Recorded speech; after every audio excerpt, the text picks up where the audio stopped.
Olá, eu sou o Felipe, eu sou médico de família, sou teleconsultor aqui do Telesaúde Goiás. Eu peço licença para você, antes desse vídeo começar, porque eu gostaria de convidar os profissionais médicos e enfermeiros do SUS que atuam na atenção primária no estado de Goiás a utilizar o serviço de teleconsultoria aqui do Telesaúde Goiás.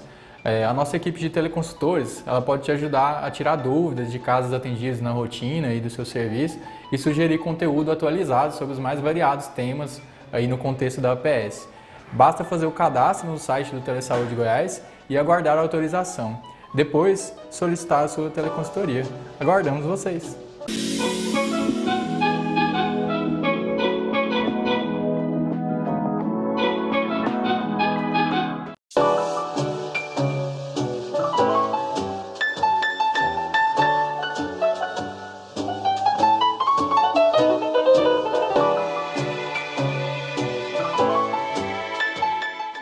Bom, boa tarde, meu nome é Frederico, eu sou médico de família e comunidade, estou há muitos anos já atendendo a atenção primária de saúde, tanto na parte pública como na de convênios, e hoje eu vim trazer um tema que é bastante predominante na nossa prática clínica, que é a rinite alérgica, para a gente saber manejar da forma correta na APS.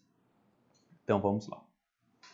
O objetivo dessa apresentação é estabelecer um diagnóstico etiológico, como saber empregar e solicitar exames de forma criteriosa e justificada e definir um plano terapêutico sequencial e lógico. Então, para facilitar mais a compreensão, eu trouxe primeiro um caso clínico para ajudar na fixação, né? Então, uma paciente feminina de 34 anos, sem histórico de comorbidades relevantes, busca assistência médica devido a uma piora significativa da qualidade do sono, consequentemente queda na produtividade profissional. A paciente associa essa condição a algumas manifestações específicas, que incluem obstrução das vias nasais, congestão, alteração da voz, uma voz mais anasalada e ausência de qualquer outros sintomas ou queixa. Então é uma paciente bastante comum que chega no nosso dia a dia, na UBS, no postinho, que é um paciente queixando da piora do sono, da produtividade. Se a gente não prosseguir na investigação, não aprofundar na anamnese, muitas vezes a gente vai tratar como insônia, mas a própria paciente, nesse caso, ela percebe que muito está relacionado devido à alteração das vias aéreas superiores, né? Está muito congesto, isso atrapalha o sono, a voz fica nasalada, geralmente as pacientes ficam mais irritadas, então a rinite alérgica muitas vezes causa alteração no sono, na produtividade da pessoa e prejudica no bem-estar. A rinite ela é uma inflamação das vias aéreas superiores e ela é extremamente comum. Ela acomete geralmente 30% da população adulta, chegando até mesmo a 40% da população infantil. Então é algo bastante prevalente no nosso meio. E também tem muito grau de impacto na vida das pessoas, tanto no distúrbio do sono, como foi o caso dessa paciente, na fadiga, né? Então, uma paciente que não respira direito, tem obstrução nasal recorrente, não respira, vai ficar mais cansada, vai ficar mais indisposta, vai diminuir a produtividade dessa pessoa, tanto na questão do trabalho, como se for uma criança, na produtividade no aprendizado escolar. E a pessoa fica mais irritada, né? Então, a pessoa que toda hora está o nariz escorrendo, o nariz obstruído, ela fica mais irritada e muitas vezes ela nem percebe, porque é algo crônico, algo que está ali convivendo com ela há muitos anos, ela acha que aquilo é normal, mas não é. Aquilo lá está atrapalhando ela no bem-estar do dia a dia. E como que eu faço esse diagnóstico? Tem algum exame que é obrigado eu pedir? O que eu faço para mim investigar melhor esse caso? Bom, primeira coisa é investigar bem na anamnese, fazer perguntas pertinentes, como por exemplo o padrão. Eu preciso ver se o padrão é intermitente ou persistente desse quadro respiratório. Intermitente a gente coloca como menos de 4 episódios por semana, sendo menos de 4 semanas por ano. No persistente, a pessoa já vai ter esse quadro em mais de 4 dias por semana ou mais de 4 semanas no ano. Então, o nosso tratamento ele vai mudar dependendo do padrão intermitente ou persistente. A gente também pode classificar em leve, a moderado e grave. Leve é aquela rinite que não atrapalha na qualidade de vida. A pessoa tem uma congestão, passa um dia, 2 dias, já melhora e não atrapalha ela no desempenho dela escolar, no desempenho do trabalho, não faz ela matar a aula, nem faltar ao trabalho.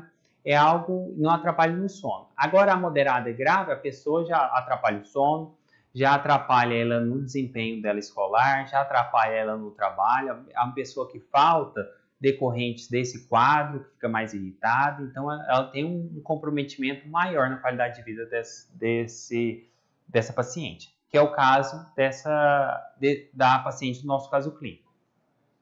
Também é importante perguntar se ela já fez algum tratamento prévio, porque não adianta nada ela chegar com esse quadro sem a gente perguntar se ela já fez algum tratamento e a gente passar o tratamento que ela já fez e não foi eficaz. Então é importante a gente perguntar se ela já usou algum corticoide nasal ou se ela fez uso de anti-histamínico ou corticoide oral, algum desses tratamentos que geralmente são de rotinas. Então, justamente porque de paciente para paciente varia muito a adaptabilidade à resposta terapêutica dependendo do corticoide nasal. Talvez ela responda melhor à budesonida, outro já vai responder melhor à mometasona. Então é importante a gente saber se ela já foi feito um tratamento, qual foi a resposta daquele tratamento, se ela usava corretamente a dose e tudo, para a gente poder otimizar o nosso tratamento quando essa paciente vier até nós. Exposição ambiental e ocupacional, que a gente sabe que a principal é que tem alguns agentes que são mais predisponentes a irritar a mucosa nasal. Por exemplo, pólen, mofo, poeira. Então é importante saber que aquele paciente trabalha, talvez ele não é um serralheiro, que tem contato diário com pó de madeira, isso vai consequentemente irritar mais a mucosa nasal, ele vai ter mais tendência a ter uma rinite alérgica.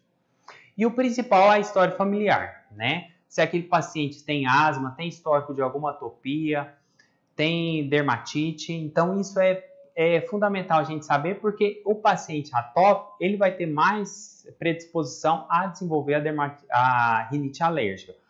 Por exemplo, paciente que tem histórico de atopias na família, seja de pais, irmãos, esse paciente vai ter 17% mais chance de desenvolver rinite alérgica. Se o paciente tem algum pai que tem atopia, já aumenta para 29%. Se 2 pais são atópicos, a porcentagem da chance dele desenvolver uma rinite alérgica já passa para 47%. E se os 2 pais são atópicos e têm a mesmo desencadeante, a chance dele desenvolver rinite alérgica já salta para 72%. Então, a história familiar, a parte genética, é de extrema importância a chance dele desenvolver essa rinite alérgica. Então, no quadro da rinite alérgica, tem tanto o fator ambiental, né, que é a exposição ambiental, ocupacional desse paciente, como a história familiar. Então, a gente fica atento na hora da coleta da anamnese. E as comorbidades, né? Talvez o paciente, não chega a ser uma comorbidade, mas uma fase de vida, paciente gestante tem mais chance de desenvolver rinite devido às alterações hormonais. E também um outro fator de risco é o tabagismo materno no primeiro ano de vida dessa criança. Então, o diagnóstico basicamente vai ser clínico. Não tem nenhum exame necessário que eu sou obrigado a pedir. Então, a gente vai observar mais são os sintomas, que é a rinorreia, o paciente que espirra frequentemente, o gotejamento pós-nasal, que com isso vai provocar a tosse e o pigarro, a sensação de que tem um catarro preso na nossa garganta, a congestão nasal, que é o principalmente, né, o que causa mais irritação, e a redução do olfato. E os sinais, a gente tem a prega nasal, porque como o paciente fica com bastante irritabilidade no nariz, ele toda hora fica pondo a mão aqui, então isso aqui vai formando uma prega nasal no paciente. Então o paciente atópico geralmente tem essa prega justamente porque ele passa a mão no nariz para tentar aliviar um pouco essa irritabilidade que causa. A prega subpalpebral, a congestão nasal, a respiração oral, geralmente são pacientes respiradores bucais, porque como o nariz vai estar entupido, ele respira pela boca. E o fato dele respirar pela boca atrapalha todo o desenvolvimento crâniofacial desse paciente, até mesmo a postura. Então, é bom tratar na infância justamente para prevenir todas as consequências ao longo da vida. É por isso que eu falei. Muitas vezes o paciente está acostumado a ficar com aqueles sintomas que acha que é normal. E ele não percebe o estrago, a consequência que ele vai ter no futuro e o que falta ele poder melhorar, né, a qualidade de vida desse paciente e as olheiras mais profundas. Então, é uma paciente, por exemplo, uma paciente que tem que aumentar o uso de corretivo na hora de maquiar porque as olheiras estão mais proeminentes devido a crises recorrentes, uma rinite alérgica persistente.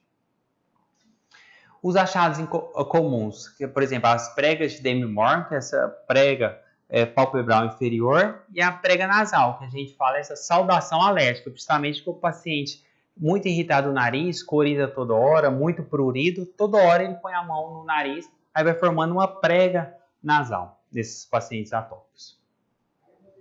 Outros sinais que a gente pode ter nesses pacientes é os eczemas, urticária, o dermografismo, que são essas elevações na pele. Por exemplo, eu passo uma caneta, escrevo alguma letra, um A, um B, e vai elevar bastante a pele. É diferente de uma pessoa mais clara, que eu passo a caneta e fica um pouco vermelho.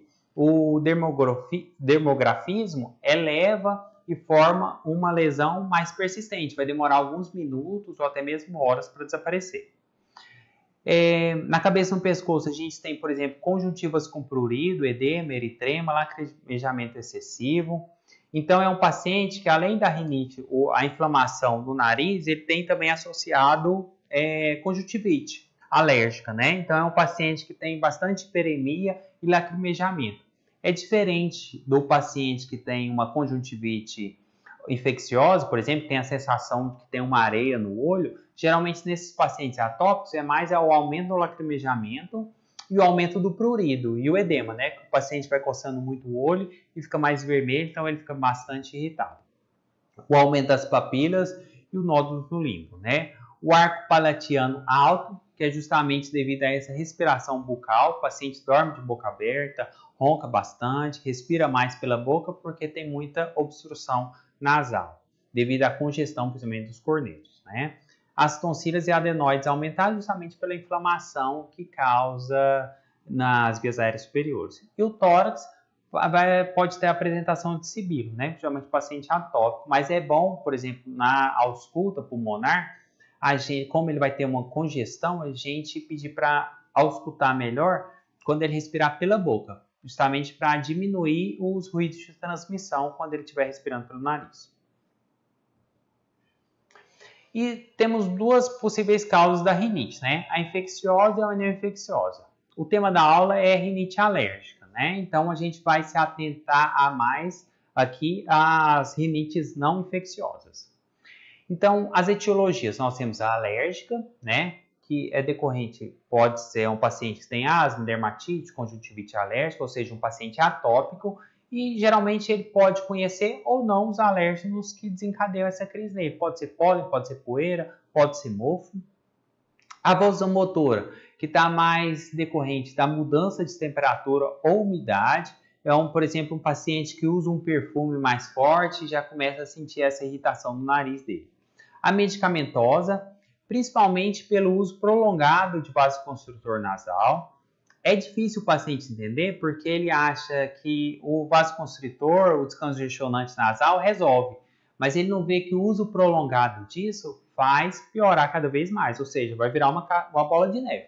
Ele acha alivia, mas piora cada vez mais. Então, pacientes que usam prolongamentos desse congestionante nasal geralmente têm essa rinite medicamentosa. A hormonal está associado, por exemplo, à gravidez. Geralmente na gravidez, devido a alterações hormonais, vai ter uma maior congestão das vias aéreas superiores, né? Então pode predispor à rinite. E a atrófica. A atrófica geralmente está relacionado com outras comorbidades, por exemplo, pode estar relacionado com sífilis, pode estar relacionado com hanseníase e tudo. Aí geralmente a gente vai suspeitar dela quando tem uma alteração da anosmia ou tem uma secreção com odor fétido mais intenso e as narinas são secas.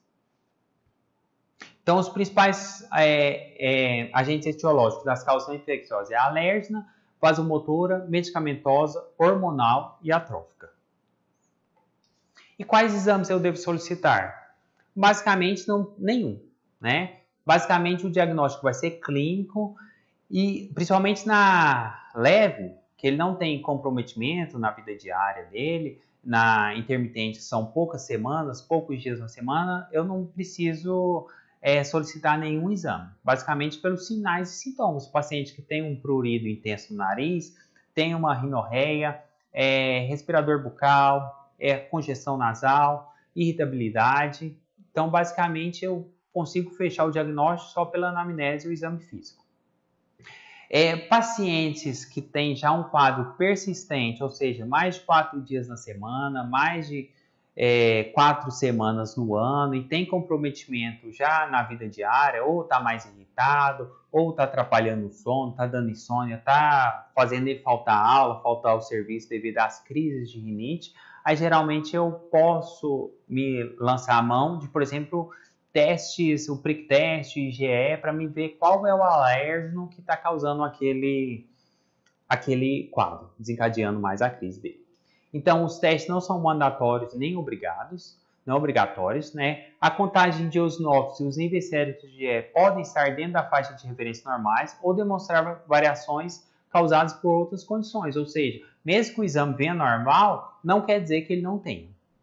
E geralmente eu lanço mão do prick test ou do IgE específico no sangue para me auxiliar no cuidado daquele paciente, para me descobrir qual é o alérgeno, caso o paciente não saiba, não tenha percebido, qual é o alérgeno que está causando, desencadeando mais as crises dele. Se é pólen, se é mofo, se é poeira, se é pelo de cachorro, se é pelo de gato. Então, tudo isso vai ajudar a gente no tratamento desse paciente. Um outro exame que a gente pode fazer no nosso consultório é a rinoscopia, né?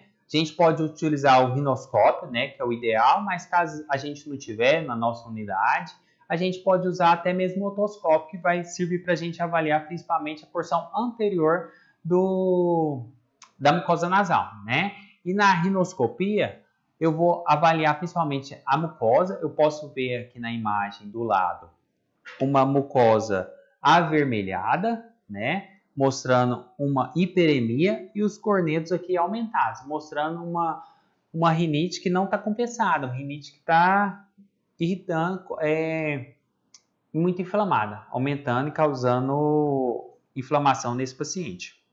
Aqui mesmo, antes de eu colocar o rinoscópio, vocês podem observar aqui que eu já consigo observar um corneto aumentado. Então, eu vou avaliar se as conchas nasais vão estar hipertrofiadas, pode ter um aumento do muco claro e excessivo, e em alguns casos podem até mesmo observar pólipos nasais, né? Alteração, a conduta, o tratamento que eu vou dizer mais à frente, a diferença de um paciente que tem uma rinite sem pólipo e com pólipo, basicamente vai ser o aumento da dose do corticoide intranasal. Geralmente, pacientes que têm um pólipo nasal, geralmente eu entro com uma dose maior de corticoide intranasal do que aqueles pacientes que não têm, né? E alteração na cor da mucosa. E também, como eu falei, geralmente pode estar associada a rinite, tanto a congestão, a irritação da mucosa nasal, como a dos olhos, né, causando uma conjuntivite alérgica, como também a otoscopia no ouvido, né? O paciente sente irritação, coceira dentro do ouvido. Então, sempre é bom, na hora do exame físico, eu também fazer uma otoscopia para me ver se tem um eczema, para me ver também avaliar a integridade dessa membrana. Então, a continuação daquele caso clínico. Então, a paciente, ela apresenta manifestações nasais desde a fase infantil. Como eu disse, geralmente 40% das crianças podem desenvolver uma rinite alérgica. Não há recordação de diagnóstico prévio de asma, porém seus genitores são portadores de rinite, ou seja, tem uma carga genética já na família de atopia, que predispõe mais a chance dela estar com quadro de rinite. Os sintomas se mantêm ativos durante todo o ano, ou seja, são persistentes, são aquele caso que tem mais de 4 dias na semana e mais de 4 semanas no ano. Há uma exacerbação de sintomas em contato com poeira, ou seja, o alérgeno que desencadeia mais o caso dessas rinites dessa paciente é a poeira, é o pó. O exame físico revelou obstrução nasal em ambos os lados, Presença de suco ou prega nasal, que é aquilo que eu falei, geralmente o paciente é a saudação atópica, né? O paciente tem muita irritação no nariz, então toda hora ele fica passando a mão para tentar avaliar um pouco a coceira, então vai formando uma prega nasal aqui pelo movimento que o paciente faz. A presença de 2 linhas abaixo da pálpebra inferior, que é o sinal de Demi Morgan, e não foi possível realizar na época a avaliação da rinoscopia, porque não tinha um rinoscópio e nem um otoscópio para a gente poder fazer. Mas você vê que com esses sintomas, os achados todos no exame físico, é possível já fechar o quadro de uma rinite alérgica, né? Persistente, porque ela tem mais de 4 semanas no ano e mais de 4 vezes por semana, e é uma moderada a grave porque já está comprometendo a qualidade de vida desse paciente, ou seja, está atrapalhando ela no sono, porque ela veio na nossa consulta justamente porque ela não estava conseguindo dormir direito. E também estava, consequentemente, como não estava dormindo direito, estava mais com fadiga, né, astenia, e estava prejudicando o desempenho dela no trabalho. Então você vê que uma coisa que é bastante comum, mas que prejudica bastante no bem-estar desse paciente. Os principais alérgenos, nós temos os ácaros domiciliares, as baratas, os fungos, animais, principalmente pelo de cachorro, pelo de gato, pólen, né? Geralmente, esse é mais difícil na cidade porque não tem plantações, mas, por exemplo, paciente que mora perto de alguma plantação, é do interior, geralmente na época que venta bastante e tudo, então vai levando mais pólen, tem também, ou paciente que tem muita planta em casa, né? Dependendo se tiver muito contato com essa planta, também pode ter exposição a pólen e desencadear essas crises de rinite. Ocupacional, como que eu falei, o paciente é um serralheiro, mexe com madeira todo dia, tem cortando madeira, tem contato com pó de madeira, então, querendo ou não, vai irritar bastante essa mucosa nasal desse paciente. E a poluição. Então, geralmente são esses os agentes quando eu pesquiso, por exemplo, no IgE, que eu vou pedir para o paciente. Geralmente eu posso pedir um IgE de pelo de cachorro, pelo de gato, para me ver se esse paciente tem realmente alergia desencadeando nesse paciente essa crise. E como que eu vou iniciar esse tratamento? O tratamento adequado vai melhorar a qualidade de vida desse paciente, vai aumentar a produtividade dele escolar e laboral, né? E o principal é o tratamento não medicamentoso. E as opções eu tenho corticoide nasal, o antihistamínico nasal, né? Por exemplo, a azelastina, que é barato, o paciente pode usar, mas não é tão comum a gente prescrever, né? Temos os antihistamínicos orais e os antileucotrienos orais, né? Mas geralmente o padrão ouro, o melhor tratamento que a gente inicia logo de cara é o corticoide nasal. Com isso a gente pode associando, ou não respondeu bem, a gente associa com antihistamínico nasal ou antihistamínico oral, um antileucotrieno oral. O tratamento não farmacológico. Principal, manter a casa limpa, bem arejada, iluminada, justamente para evitar esses alérgenos. Então um paciente que tem rinite alérgica persistente, para evitar as crises, a casa desse paciente deve evitar ao máximo tapetes, cortinas, bicho de pelúcia, estantes com bastante livros e revistas que acumula poeira. Então eu vou precisar limpar ou aspirar essa casa pelo menos umas 2 vezes na semana. É importante também, por exemplo, o paciente que não tem aspirador ou é ele que faz a limpeza da casa, sempre falar para ele primeiro passar um pano úmido para depois varrer e depois usar um outro pano, justamente para evitar o aumento, espalhar essa poeira nele e desencadear mais crise. Então, a gente sempre fala, paciente, a casa mais clean, mais limpa possível e sem coisas que acumulam poeira. Por exemplo, o sofá, em vez de ter um sofá com pano, preferir um sofá com couro, que eu posso passar um pano, acumula menos poeira. Em vez de ter cortina, persiana é mais fácil de limpar, né? Bichos de pelúcia, principalmente criança, evitar ao máximo. Ah, não, mas eu tenho aquele bicho de pelúcia que eu gosto muito, não posso me desfazer. Mas você vê que o paciente está tendo muita crise, uma dica, por exemplo, é você deixar ele na geladeira, congelado, no congelador, que isso vai matar os ácaros dentro dele. Mas ele mata o ácaro, mas ele não elimina a chance de desenvolver o alérgico. Então, por exemplo, congelei esse bichinho de pelúcia pequenininho, aí eu ponho ele na secadora com alta temperatura, que aí realmente vai eliminar esse desencadeante, né? Mas isso é algo que você vai ter que fazer com rotina, né? Porque sempre vai ter contato, vai acumular poeira e vai poder desencadear essa crise. Então, as estantes com livro, ou se possível, ter aquelas fechadas, né? Sem exposição de ar, tudo, mas sempre, se caso tiver muito, sempre manter bem limpo, evitar o acúmulo de poeira. O quarto sempre ventilado e ensolarado, né? Com iluminação, somente para acabar com ácaro, fungo. A cama afastada da parede. E a roupa de cama sempre limpa. Trocar pelo menos toda semana a cama de roupa. E é importante, por exemplo, coxa, tudo, lavar com água quente, que ajuda a eliminar esses ácaros.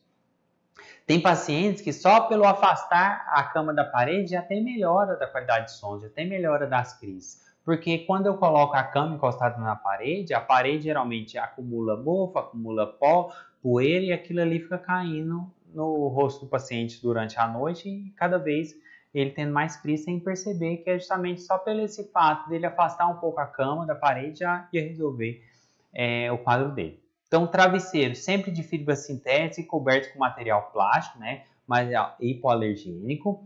Evitar animais domésticos, isso aqui é mais complicado, né? Porque geralmente quem tem o gatinho, o cachorrinho, gosta muito desse cachorro e não vai se desfazer dele de jeito nenhum, né? Não vai dar para outra pessoa.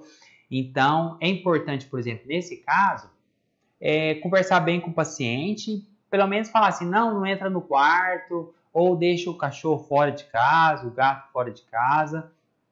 E é importante, nesse caso aqui, eu acho que vale a pena, por exemplo, o IgE, de pelo de gato, pelo de cachorro, para mostrar para o paciente, na hora que ele vê, que a gente poder falar, olha aqui, ó, no exame está mostrando que você tem alta sensibilidade a pelo de gato, pelo de cachorro, então com isso, geralmente o paciente consegue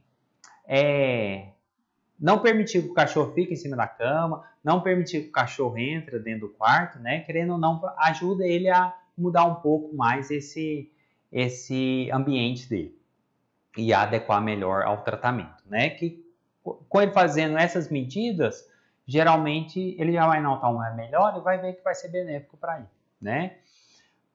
Não adianta, por exemplo, não, eu dou banho no meu cachorro 2 vezes na semana, toda semana, isso já foi provado que não diminui a chance dele desencadear mais crise na pessoa que tem essas atopias.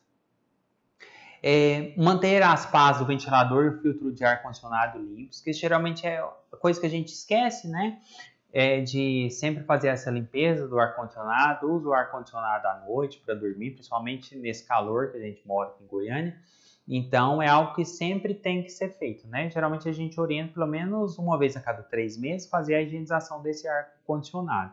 E as pás do ventilador, a gente sempre passar um pano úmido para tentar tirar esse pó, porque senão o paciente que tem essa atopia, tem essa predisposição, dormir com o ventilador ligado, no dia seguinte ele vai acordar já com a crise, ou mesmo nem vai conseguir dormir, porque já no sono já vai desencadear a crise e ele vai ficar com essa irritação nasal.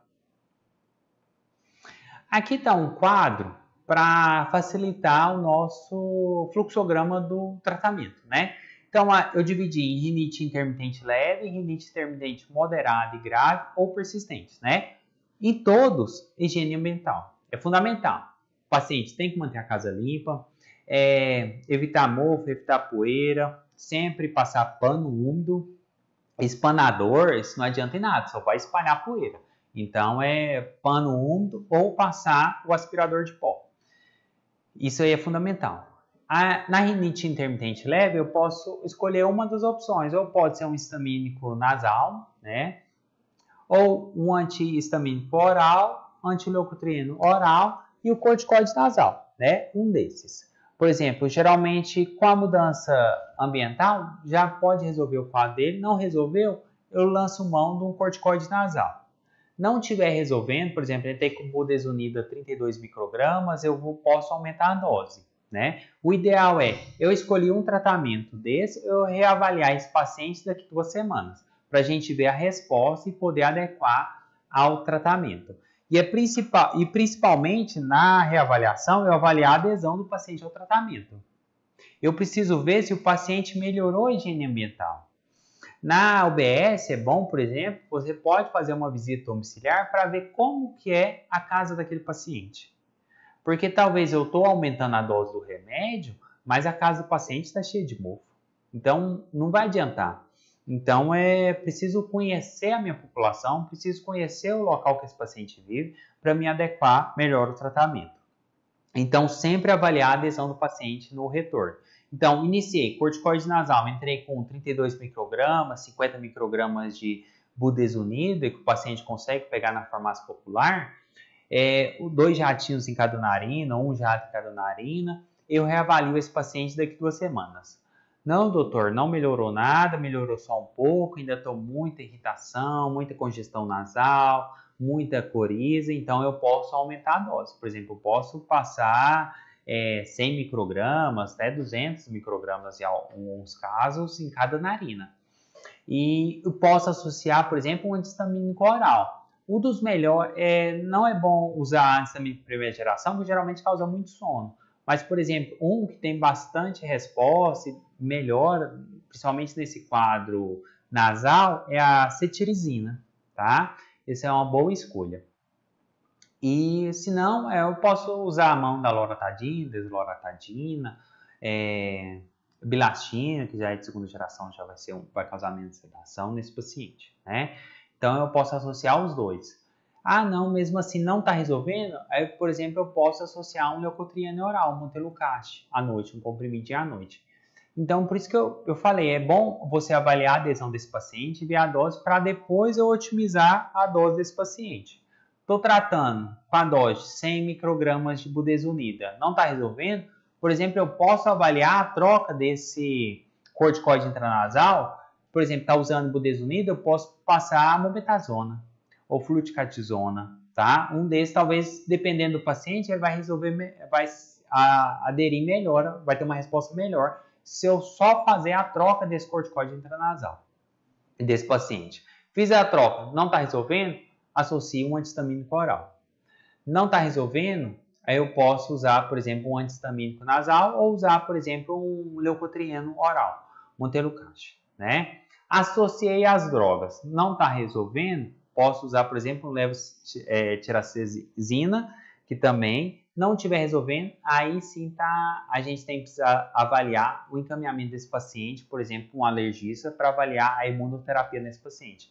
Porque eu já estou com a associação de drogas possíveis, estou com doses otimizadas dessas drogas, o paciente está fazendo a higiene ambiental corretamente, mesmo assim não está melhorando, então aí está na hora de eu avaliar um encaminhamento, por exemplo, um alergista, para fazer uma imunoterapia nesse paciente, porque aí vai ter uma resposta melhor.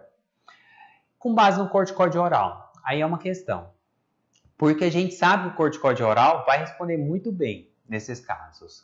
Então, eu posso usar, por exemplo, eu estou ali ajustando a dose da medicação, eu posso usar um corticoide oral, uma prednisolona 5mg, 2 vezes por dia durante uns 5 dias, mas orientar para o paciente aquilo ali vai ser nesse período curto, nesse curto período de tempo, que não é para fazer de uso contínuo.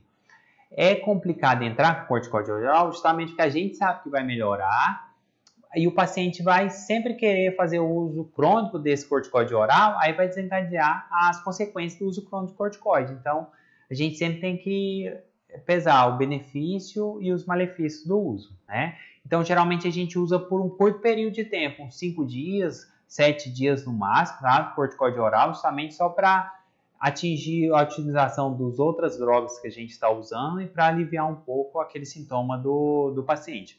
O descongestionante nasal, aí a gente tem que explicar para o paciente que é um curto período de tempo. Se usar muito, vai desencadear uma rinite medicamentosa. Ele vai resolver ele na hora, mas cada vez vai precisar de doses maiores, não vai fazer efeito, cada vez vai piorando mais. Então, o corticoide oral descongestionante nasal, a gente tem que ficar mais atento, tá? Evitar o uso prolongado desses sintomas, tá? Então, basicamente tratamento, higiene ambiental, corticoide nasal, não está resolvendo corticoide nasal, eu avalio a adesão, posso otimizar a dose, caso ele esteja aderindo bem, usando corretamente. Aumentei a dose, não resolveu, eu posso avaliar a troca desse corticoide nasal. mudar. Por exemplo, budesonide com mometasona. Não resolveu? Associo com antistamínico oral. Não resolveu? Posso usar um antileucotrieno, por exemplo, mantelucate, tá? E a gente vai reavaliando esse paciente. Mudei a dose do medicamento pelo menos a cada 2 semanas até a gente controlar bem esse quadro do paciente, tá? E é isso, pessoal. Muito obrigado. Espero que todos tenham aproveitado e aprendido um pouco mais.